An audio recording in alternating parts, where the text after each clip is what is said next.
The old hospital had been abandoned for decades, its stone walls crumbling and its once pristine corridors now filled with dust and shadows. To most, it was a place best left forgotten, a relic of a darker time. But to Claire, it was the only place left where she might find the answers she desperately sought. Her footsteps echoed as she pushed through the rusted double doors, her flashlight beam cutting through the heavy gloom. The stale air was thick with the scent of mildew and decay, but underneath it all was something else, something faint, like the scent of old antiseptic still clinging to the walls. A ghost of what once was. Claire shivered, pulling her jacket tighter around her. She had heard the stories about this place, about the patients who had vanished during experimental treatments, about the doctors who had lost their minds, about the strange disappearances. But those were just stories, right? She kept moving, her mind racing back to the reason she had come. Her brother Adam had been a patient here before it closed. He had been admitted for what the doctors called an unexplained illness. He never came home. The official story was that he had died of complications, but Claire never believed that. She was only 12 when it happened, but she remembered her parents' hushed voices, the way they stopped talking whenever she entered the room. There was something they weren't telling her, something about what really happened in this hospital. And now, after years of silence, she was finally ready to find the truth. The hallway stretched out before her, dimly lit by the moonlight filtering through broken windows. Old medical charts and equipment littered the floor, forgotten relics of a time when this place had been alive with activity. Now, it was a tomb, a place where time had stood still. As Claire reached the nurse's station, her flashlight flickered. She tapped it, frustration bubbling in her chest. The light steadied, but her unease grew. She could feel it now. Something was off. It wasn't just the eerie silence or the way the building seemed to groan with age. It was a presence, watching her, just out of sight. Her eyes darted to the walls. Faded paintings of serene landscapes hung crookedly, their glass frames cracked and dirty. But beneath one of the frames, she noticed something odd. The wallpaper had been peeled away, revealing a small, hidden door. Claire's heart pounded. She crouched down, her fingers brushing against the rough wood. It looked like a maintenance hatch, the kind janitors might use, but this one had been sealed shut, long forgotten. With a deep breath, she pried it open, the wood splintering under her grip. The door creaked as it swung inward, revealing a narrow stairway leading down into the darkness. For a moment, she hesitated. The darkness below felt alive, as if it were breathing, waiting for her, but she had come too far to turn back now.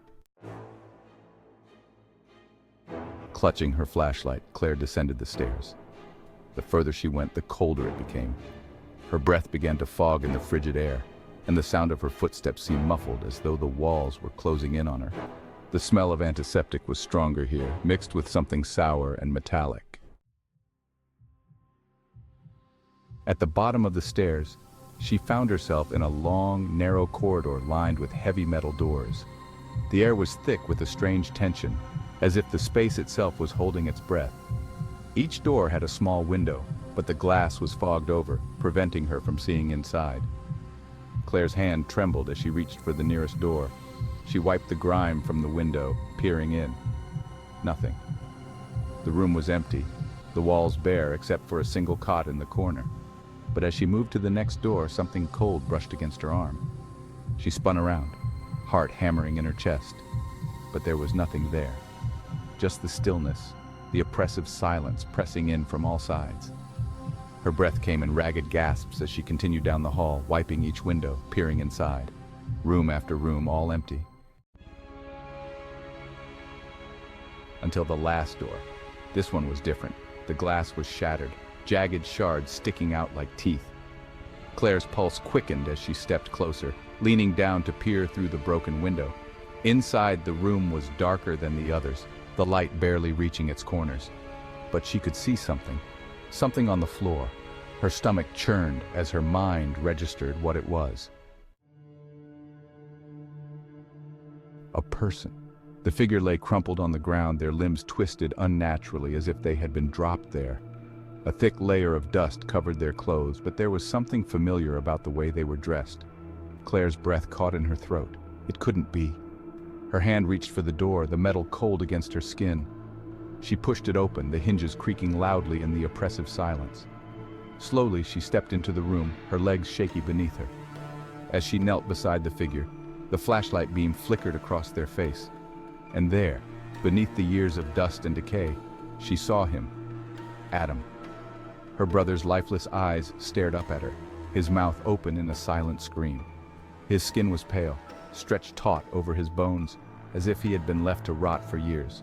Claire's hands trembled, her mind refusing to process what she was seeing. How could this be? He had been dead for decades, buried back on the family estate. She had visited his grave, but as she looked closer, she realized something even more horrifying. His body was fresh. His skin, though pale and drained of life, hadn't decayed. His clothes, though covered in dust, were intact. It was as if he had died just yesterday. A chill ran down her spine, and suddenly, the oppressive silence was broken. A whisper. It started softly, a faint murmur in the back of her mind, like the sound of someone speaking just out of earshot. Then it grew louder, more insistent, until it filled the room. He never left, Claire. None of us did. Claire jerked to her feet, the flashlight beam swinging wildly around the room. The whispers were everywhere now, growing louder, coming from the walls, the floor, the very air itself. We're still here. We're all still here. She stumbled backward, her heart pounding in her chest. The whispers were relentless, overlapping, growing into a cacophony of voices. And then, in the center of the room, the air seemed to ripple. A figure began to take shape, vague, shadowy, but unmistakably human. It stood motionless, watching her with eyes that were not there, its presence cold and overwhelming. Claire's breath came in ragged gasps as she backed toward the door, her mind screaming for her to run, but her feet wouldn't move. The shadow figure took a step forward, and the whispers grew louder, more desperate. "You shouldn't have come back. You should have stayed away." The air around her grew colder, and Claire could feel something pulling at her, dragging her back toward the room, toward the shadow. With a scream, she broke free, sprinting up the stairs, the whispers chasing her, clawing at her mind. She didn't stop until she burst through the front doors of the hospital, gasping for air as she collapsed on the cold, wet ground outside. Behind her, the hospital stood silent once again. But as Claire looked back, she knew the truth. The hospital wasn't abandoned. It was never empty. And now it knew she had come.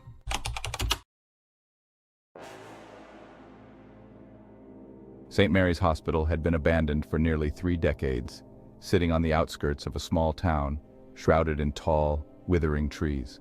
Locals spoke of it in whispers, tales of strange lights flickering in the windows at night, shadowy figures seen moving behind the cracked glass. Few dared to approach the crumbling building, but those who did never linger long. There was something wrong about the place. Eric had heard the stories his whole life, but as a skeptic, he didn't believe in ghost tales or haunted hospitals. So when his friend Greg dared him to spend the night in St. Mary's, Eric shrugged and accepted. It was just an old building. What could really happen? Equipped with a flashlight, a backpack, and his phone, Eric arrived at the hospital just before dusk. The air felt unnaturally still, the wind refusing to stir even the dying leaves around the entrance. The massive doors were locked, but Greg had told him about a side window that could be forced open. He found the window easily, prying it open with a rusty crowbar he'd brought along. The smell of mold and decay hit him instantly. Inside, the once sterile hallways were now coated with dust and grime, the walls peeling and the ceiling sagging. Old hospital beds sat abandoned in rooms along the corridor, their frames rusted, their sheets long rotted away. "This isn't so bad," Eric muttered to himself, trying to shake off the unsettling feeling that had taken root in his gut. He switched on his flashlight and moved deeper into the hospital. The air inside was colder than outside, unnaturally so, sending a chill through his bones. He hadn't been walking long when he came across a strange door. Unlike the others, this one looked almost untouched by time, clean, with a brass handle that gleamed faintly in the weak light. Curiosity piqued. He turned the handle. The door creaked open, revealing a narrow staircase descending into darkness. He hesitated. This wasn't part of the plan. Greg had told him to stick to the upper floors, just to wander around until morning and prove the place wasn't haunted.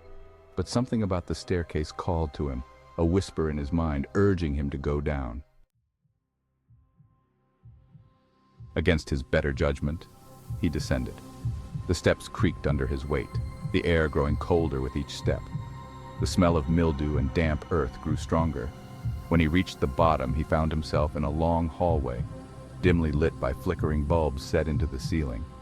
A strange buzzing sound filled the air, and as he walked, he noticed something odd.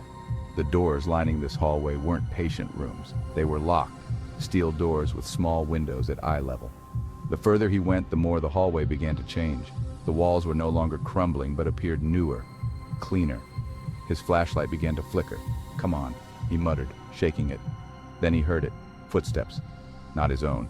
These were light, shuffling like someone dragging their feet along the floor. He swung his light around, scanning the hallway. There was no one there. The sound continued, growing louder, closer. Eric's heart pounded in his chest. He backed up, his flashlight casting long shadows on the walls. That's when he noticed the door at the end of the hall.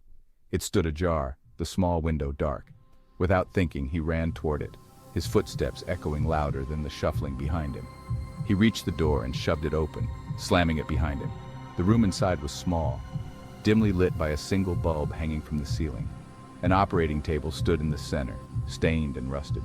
Old surgical tools lay scattered on metal trays. The air smelled of disinfectant and something else, something metallic and sharp. And then from the corner of the room he heard a faint voice. "Help me!" Eric froze.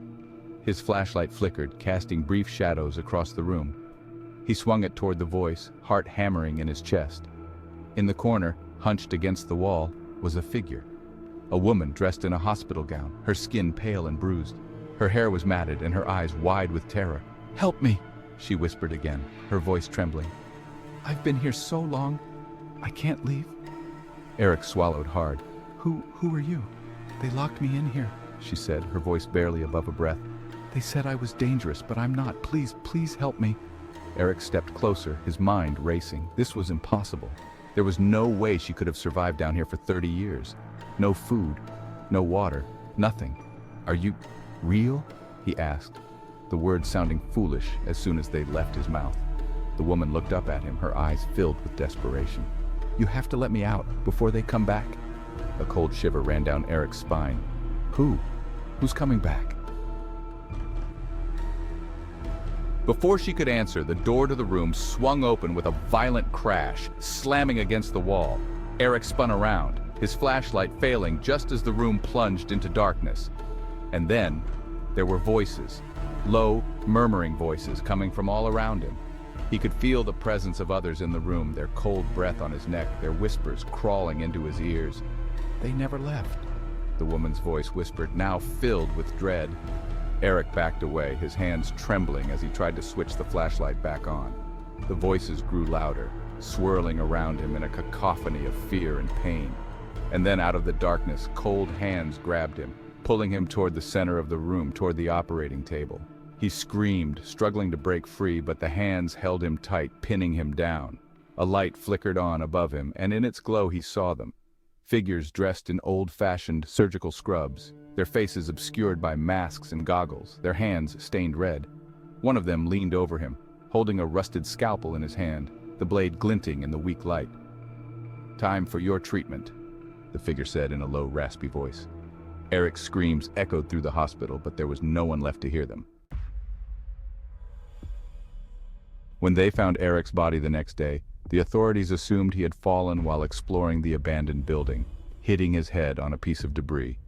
They chalked it up to another tragic accident, but those who ventured into St. Mary's afterward would sometimes hear it, the distant echo of a man's screams, reverberating through the empty halls late at night.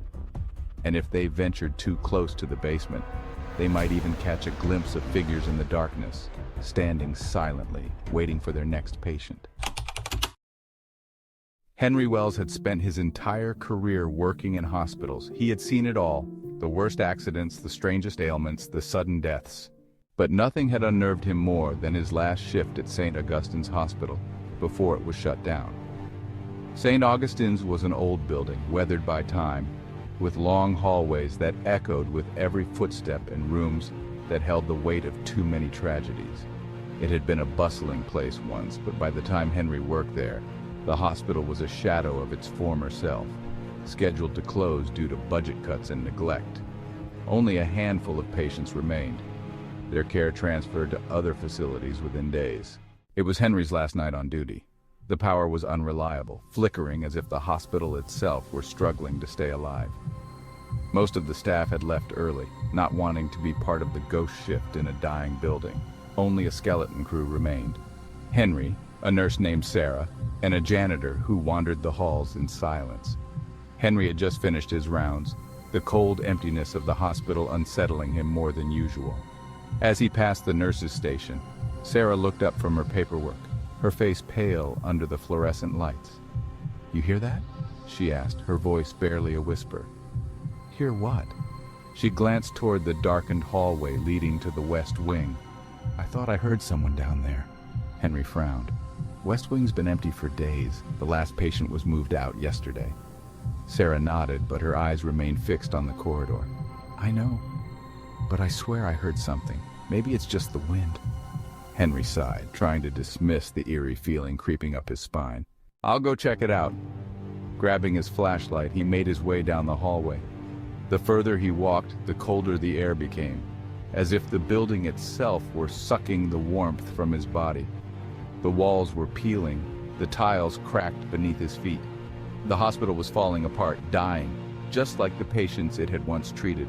As he approached the West Wing, something strange happened. The temperature dropped drastically, and a faint, rhythmic sound reached his ears. It was almost like breathing. Deep, steady, but far too loud for an empty corridor.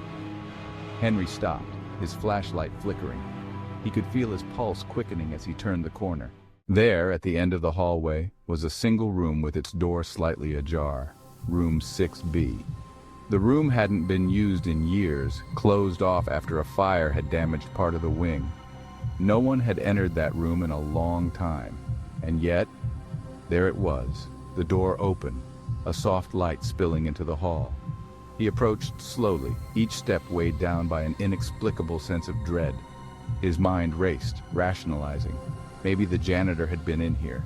Maybe a light had malfunctioned. But none of that explained the cold or the breathing sound that seemed to grow louder the closer he got. When he reached the door, he hesitated. His hand trembled as he pushed it open the rest of the way, the hinges creaking in protest. Inside, the room was bathed in a soft, pale light. The walls were scorched black from the fire, and the floor was covered in dust and debris. But what made Henry's blood run cold was the figure lying in the bed, a patient, a man, his body covered in a thin hospital gown, his face turned away. The sheet rose and fell with the rhythm of his breaths. Impossible, Henry thought. This room had been sealed for years. Heart pounding in his chest, he stepped closer. "Sir?" he called out, his voice shaking. The figure didn't move. Henry swallowed hard, gripping his flashlight tighter. He reached out, his hand trembling as he touched the figure's shoulder. Cold, too cold. The man's head slowly turned toward him, and Henry felt his stomach drop. The man had no eyes, just empty, hollow sockets, staring up at him with an expression of agony frozen on his face. His mouth hung open in a silent scream, lips cracked and dry as if he had been waiting for someone to find him. Henry stumbled back, his breath catching in his throat. That's when he saw it. The name tag on the wristband, Henry Wells. The flashlight slipped from his hand, clattering to the floor. His mind couldn't process what he was seeing. This was impossible. He was standing here, alive. How could his name be on the tag of a corpse in a room that hadn't been touched in years? The figure in the bed twitched. The air in the room grew colder, and the breathing sound, deep, rhythmic, began to fill the room, louder, more oppressive. It wasn't coming from the man in the bed anymore. It was coming from the walls, from the floor, from everywhere. Henry turned to run, but the door slammed shut behind him. Panic surged through his veins as he pounded on the door, desperate to escape. But it wouldn't budge. The lights flickered, and in the brief flashes of darkness, Henry saw them. Figures, shadows of patients, standing in the corners of the room, their faces gaunt, their bodies twisted and broken. They watched him with hollow eyes, silent witnesses to whatever nightmare had taken place here. The breathing grew louder, almost deafening as the shadows began to move closer, surrounding him. Henry screamed, banging on the door with all his strength, but it was no use. The air grew heavy, thick with the smell of decay. The shadows pressed in, their cold fingers brushing against his skin, pulling him down, down into the darkness. The last thing he heard before the lights went out was the sound of his own name, whispered from the lips of the man in the bed. And then, silence. The next morning, when the day staff arrived, they found the hospital empty. The nurse Sarah was gone, her station abandoned. The janitor's cart stood idle in the hallway. But the strangest thing was the West Wing. When they opened the door to room 6B, they found it just as it had always been, scorched and ruined by the fire, untouched for years, except for the hospital bed. It was neatly made, a fresh white sheet tucked over the mattress, and on the pillow was a single name tag, Dr. Henry Wells. No one ever saw Henry again.